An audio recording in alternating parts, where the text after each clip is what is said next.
অনেক দিন থেকেই আমার একটা পাহাড় কেনার শখ, কিন্তু পাহাড়কে বিক্রি করে তা জানি না।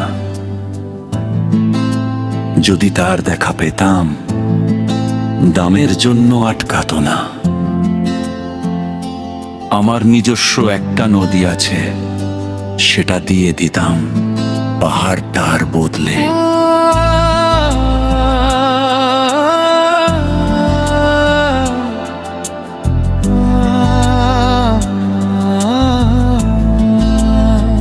কে না জানে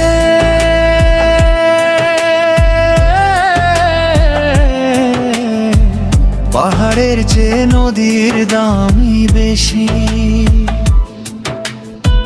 পাহাড় স্থান ও নদী বহমান, তবু আমি নদীর বদলে পাহাড়টাই কিনতাম। কারণ আমি ঠকতে চাই।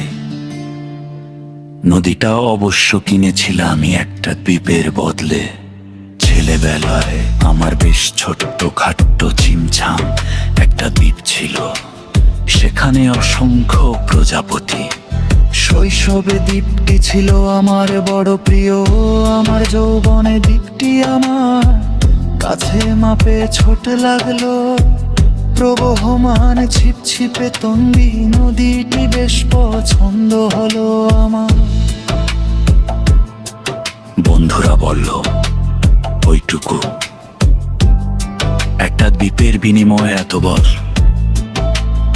একটা নদী পেয়েছিস, খুব জিতেছিস তো মাইরি। তখন জয়ের আনন্দে আমি বিহ্বল হতাম। তখন সত্যি আমি ভালোবাসতাম নদীটিকে। নদী আমার অনেক প্রশ্নের উত্তর দিত।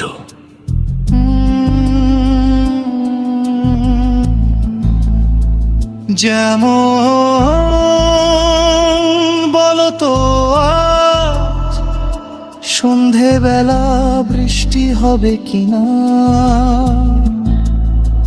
সে বলতো আজ এখানে দক্ষিণ গরম হাওয়া। শুধু একটি ছোট্ট দ্বীপে বৃষ্টি, সে কি প্রবল বৃষ্টি, যেন একটা উৎসব। আমি সেই দ্বীপে আর যেতে পারি না, সে জানতো, সবাই জানে। শৈশবে আর ফেরা যায় না, এখন আমি একটা পাহাড় কিনতে চাই। সেই পাহাড়ের পায়ে কাছে থাকবে গহন অরণ্য। আমি সেই অরণ্য পার হয়ে যাব, তারপর শুধু রুক্ষ কঠিন পাহাড়। একেবারে চূড়ায় মাথার খুব কাছে আকাশ, নিচে বিপুলা পৃথিবী, চরাচরে দ্বীপে ওদের জনতা। আমার কণ্ঠস্বর সেখানে কেউ শুনতে পাবে না। আমি ঈশ্বর মানি না, তিনি আমার মাথার কাছে ঝুঁকে দাঁড়াবেন না।